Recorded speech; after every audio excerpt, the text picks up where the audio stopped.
Let's see here. Wow, I didn't ask. How about Baker? You want to do the pledge tonight? I will. All right, there we go. All right, good evening and welcome to the Planning Commission of the City of Moreno Valley. I now call this meeting to order September 28th, 2023 at 6:01 p.m. May we have a roll call, please? Commissioner Yeah, they're Gonzalez, ready to go. Here. Commissioner Terrell, Here. Commissioner Baker, Here. Commissioner Zeitz, Here.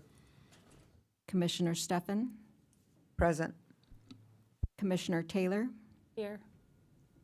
Vice Chairperson Cobian has an excused absence, Chairperson Dejanay. Here. All right, Commissioner Baker will lead us in the Pledge of Allegiance. Huh? Did they say that? Hand over heart, please. Begin. I pledge allegiance to the flag of the United States of America and to the republic for which it stands, one nation, under God, indivisible, with liberty and justice for all. Let's see here. Yeah, right here. All right. Now we're going to move into the approval of the agenda. Excuse me. May I have a motion and a second? Okay, I move that we accept the agenda as submitted. I second. Okay. You have a motion and a second? Okay. Electronic vote.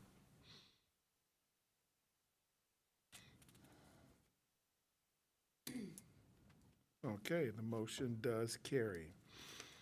All right, before we hear public comments this evening, I ask and encourage everyone participating to keep their comments respectful towards others, especially towards individuals speaking. I embrace and support the First Amendment right to free speech, including everyone's right to speak at this meeting and share his or her views about issues concerning our city. But we can accomplish more as a city and as private citizens by being civil and respectful toward one another in this meeting. During the public comment period for each item, as well as during the public comment period for items not on the agenda, each member of the public who has signed up to speak will have a maximum of 3 minutes to speak.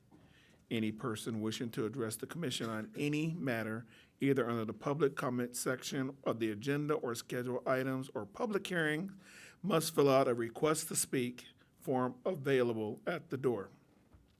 The completed form must be submitted to the secretary prior to the agenda item being called by the chairperson. In speaking to the commission, members of the public may be limited to 3 minutes per person, except for the applicant for entitlement. The commission may establish an overall time limit for comments on a particular agenda item. Members of the public must direct their questions to the chairperson of the commission and not to other members of the commission, the applicant, the staff, or the audience. So the next item is public comments on any item that's not on the agenda. Are there any speakers? We do not have any speakers. Okay.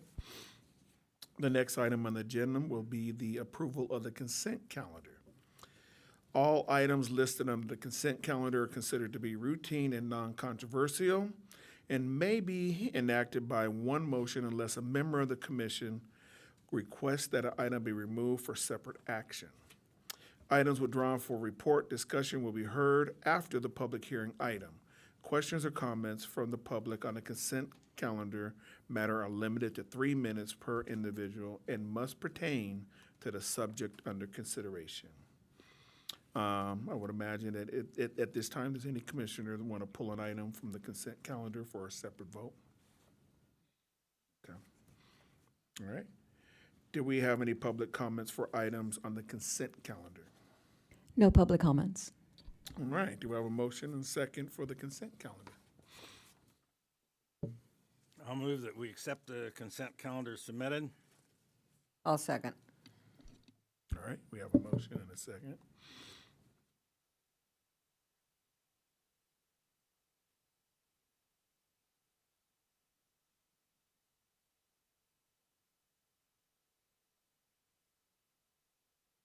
All right, the motion carries. Excuse me. The next item on the agenda is non-public hearing items, and at this time, we have no items.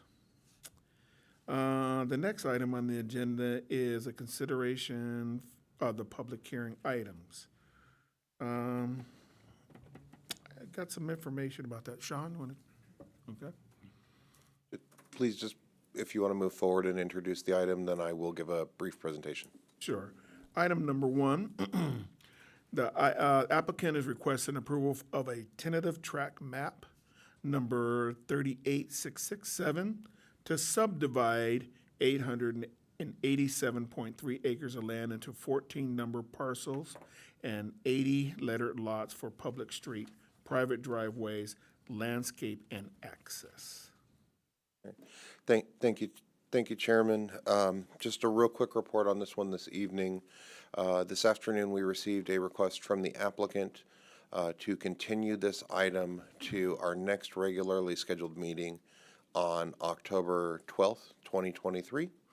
And we would be looking for the Planning Commission to accept that and make a motion for the same. Okay. So with the continuance, we still need a motion and a second to continue? Okay. Yes, sir. All right. Public testimony? No public comment. What I would suggest is that we continue the item without any staff presentation or anything. That way, we just start right at the beginning of the item when we meet again in 2 weeks. Okay. I make. So So then we would have public testimony because it hasn't been presented, so. Correct. It would be the complete public hearing on October 12th. So it would be the staff presentation followed by the applicant's presentation, public comment, applicant's opportunity for closing comments, any questions you may still have, and then move to deliberation ultimately On the next, on October 12th. okay, So it'd be the whole process. okay. So with that said, I would say we would need a motion and a second to continue item number one. I make a motion to continue the item to the October 12th Planning Commission meeting. I'll second that. All right, we have a motion and a second for continuance.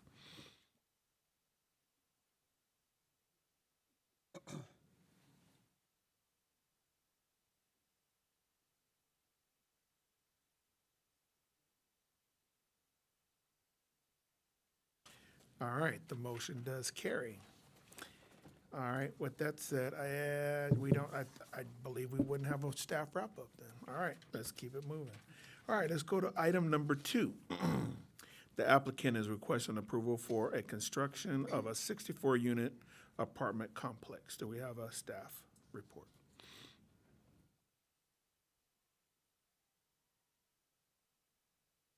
The presentation this evening will be made by Associate Planner Danielle Harper-Scott. Thank you.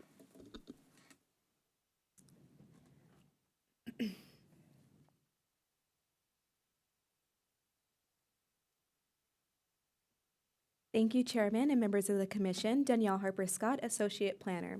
The project before you this evening is a request to consider a tentative parcel map and a plot plan review to facilitate the development of a 64-unit apartment complex.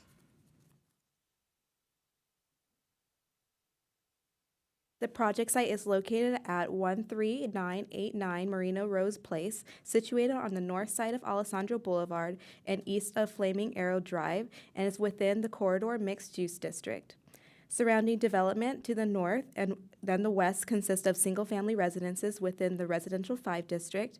To the east is a combination of single-family residences also in the Residential 5 District and a church within the Corridor Mixed Use District. And to the south is a multifamily residential development also within the Corridor Mixed Use District.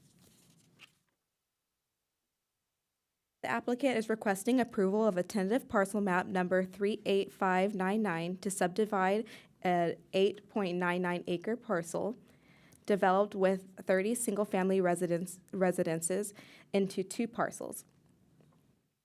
Parcel 1 is proposed to be 4.6 acres and will be developed with the proposed apartment complex.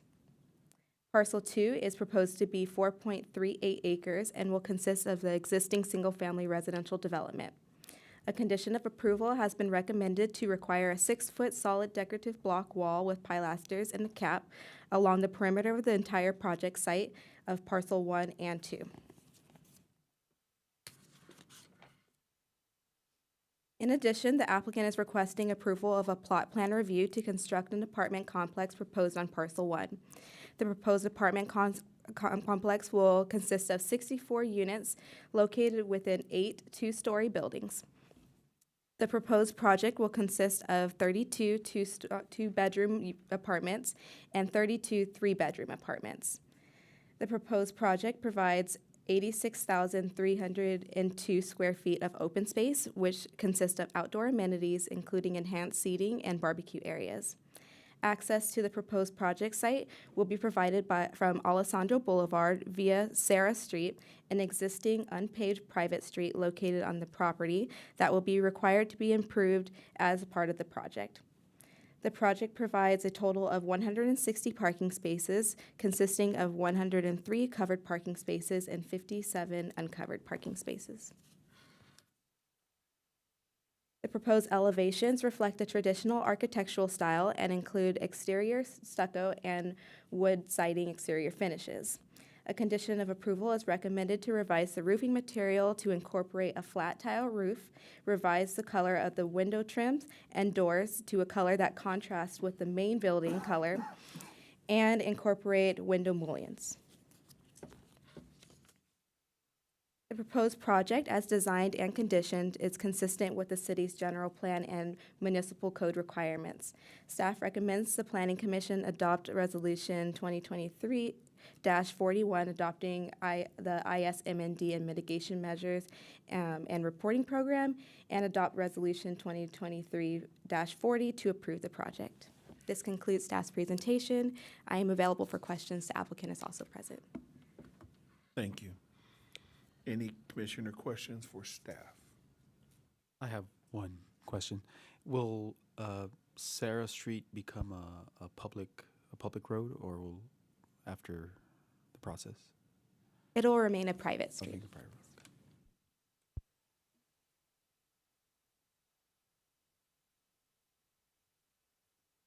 Any other?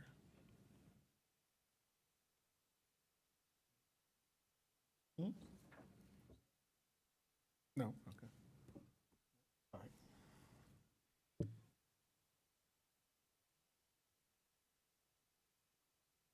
But not a staff? Right. Okay. Any other commissioner questions for staff? All right. All right, thank you. At this time, would the applicant like to speak?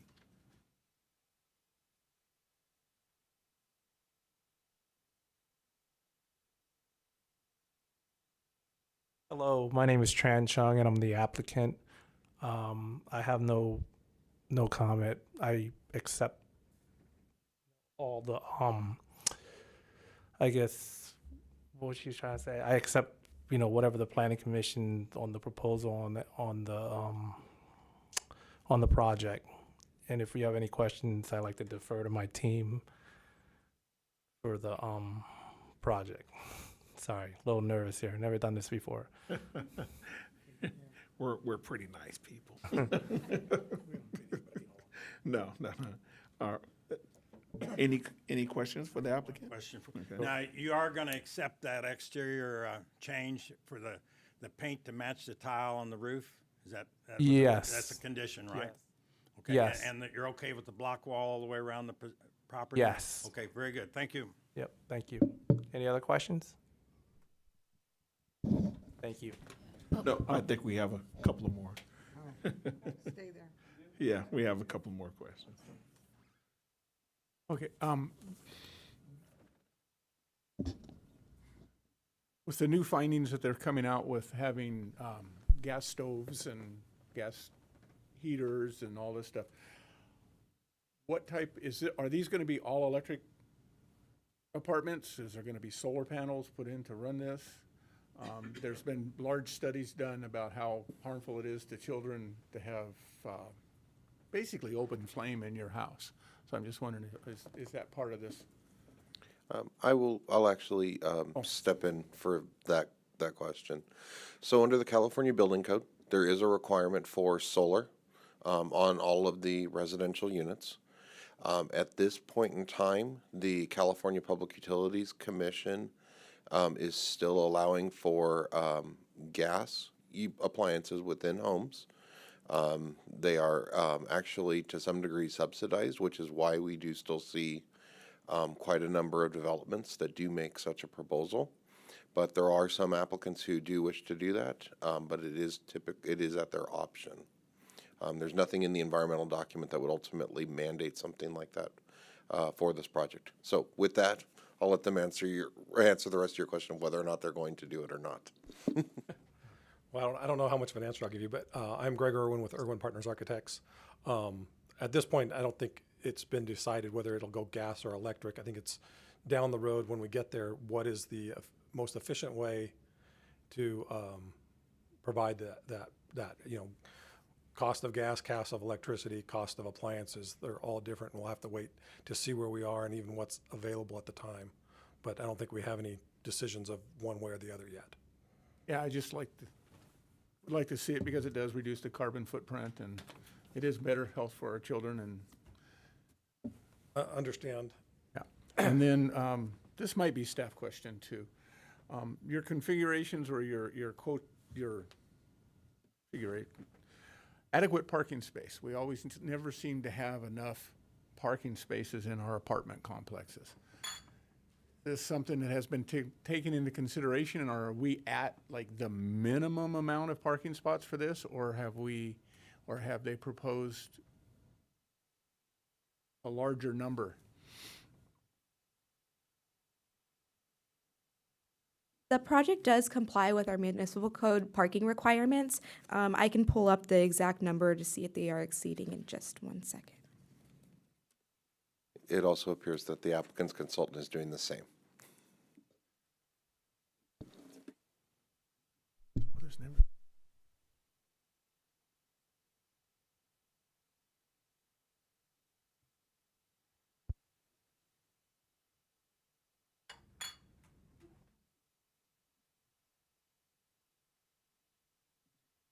While they're doing that, we'll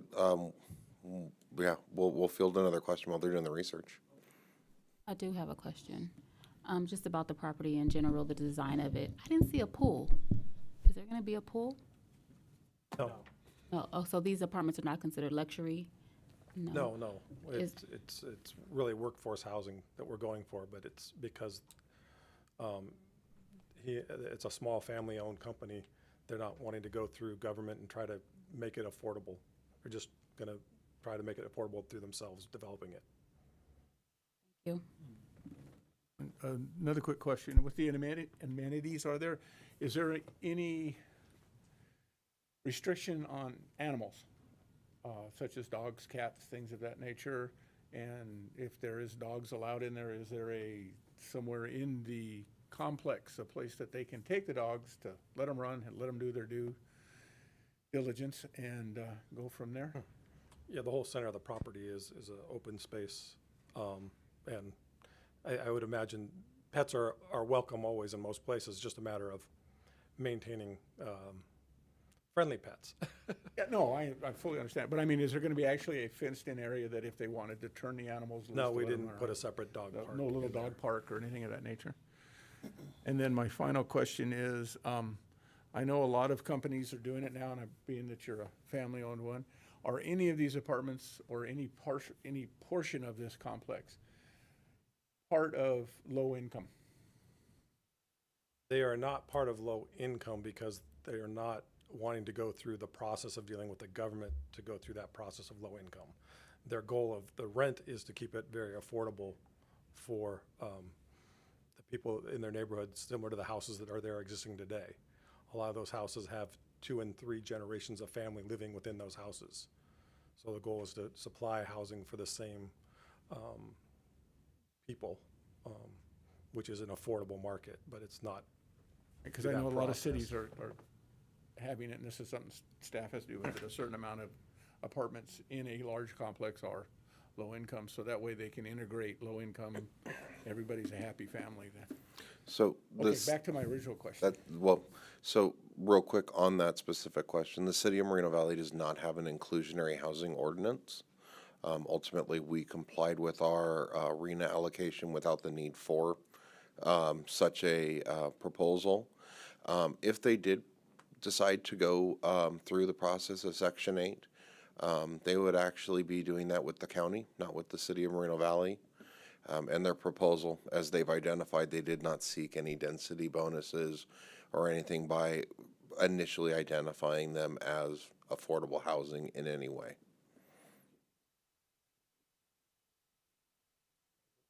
I believe this is right. There's 72 required spots and we're supplying 100. I believe it says there's 72 required spots and we're supplying 100 spaces. So we're. Or 64. Yeah. Does staff concur with that?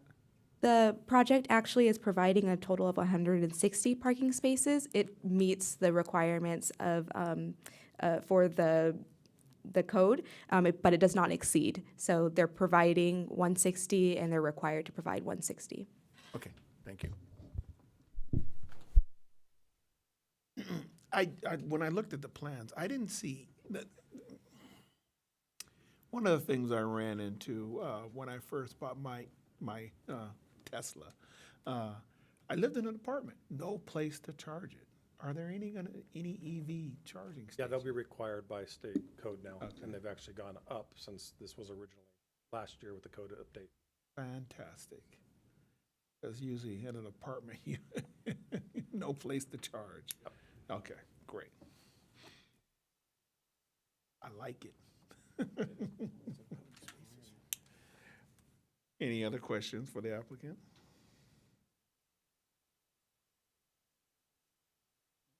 All right, well, thank you, sir, appreciate it. Thank you, sirs, appreciate it. All right, at this time, we'll now open the public testimony. The clerk will call upon each person who was requested to speak. Each member of the public wishing to speak will have a maximum of 3 minutes to speak on the public hearing item. Do we have any speakers? We do not have any speakers. Okay, all right. All right, well, at this time, if there's no speakers or for public testimony, then we'll close the public testimony and move into deliberations. Or could we have a motion and a second if we don't want to deliberate?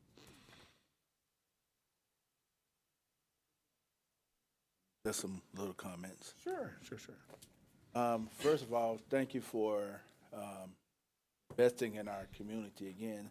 We need more affordable, particular workforce housing, which we lack, because we still have people traveling, commuters to jobs outside of our community.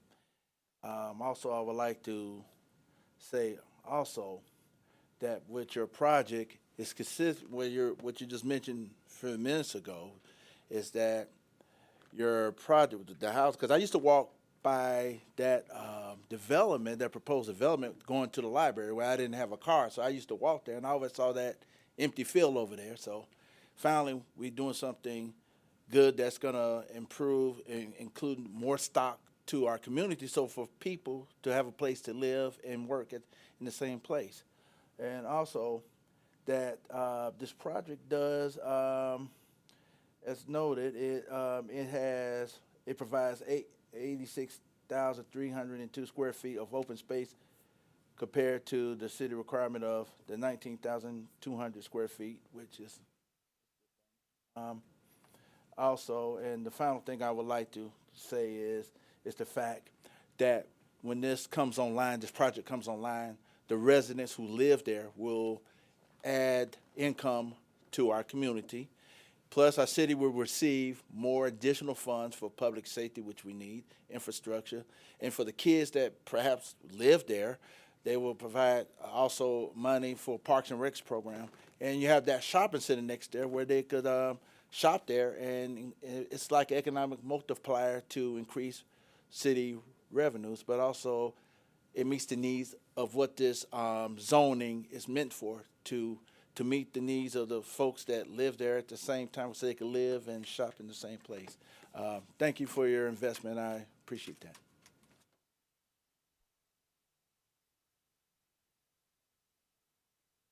No? Okay. All right, can we have a motion, a second?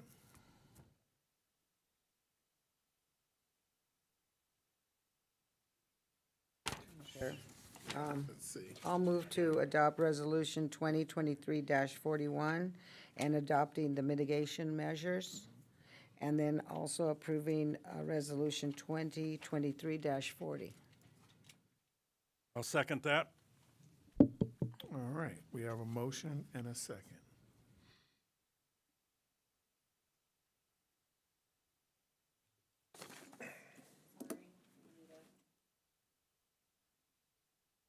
Stopped it too quickly and Commissioner Gonzalez wasn't able to vote. Can we please revote?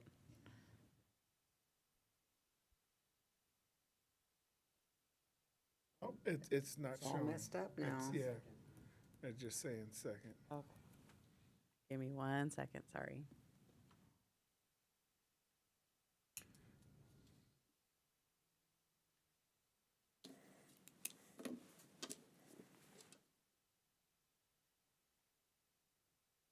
There we go. I'm over.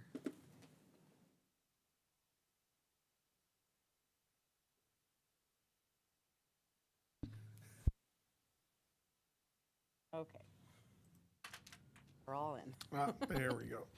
All right, the motion does carry. Do we have a staff wrap-up?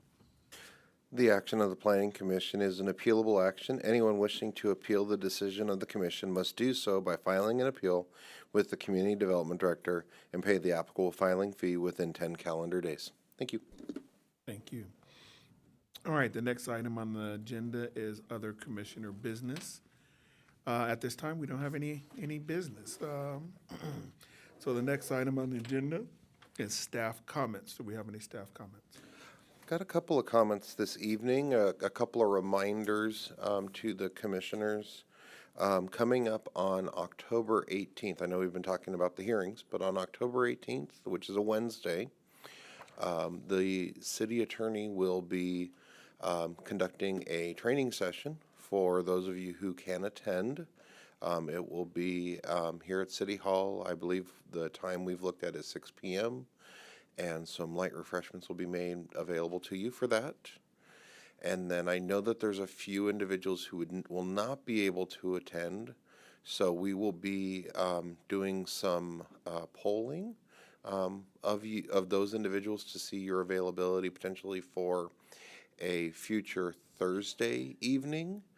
And that one will be conducted by Colin. So if you are interested, you're more than welcome to come to both and see how Steve and Colin do the Brown Act training differently, or you can come to just one. Other than that, I have no other items this evening. Colin, do you have anything? Thank you very much. Well, you said the one on the 18th is light refreshments? We're thinking. Full buffet for the other one. Right. The last one we did, there was, I believe, churros and some different dips. Would that be amenable to the commission in terms of light refreshments? We can send a menu and request. Yeah. You need to say it's You can make any request you'd like. I don't know if we'll be able to honor it, though. Okay. peanuts and All right, the next item on the agenda is planning commissioner comments. Do we have any commissioner comments? I have one comment. I just want to make sure I have my excused absence for the 12th. Staff does have that noted, yes. Okay. All right, well, at this time, the planning commission meeting is adjourned at 6:30 p.m. to our next regular meeting on October 12th, 2023 at 6 p.m.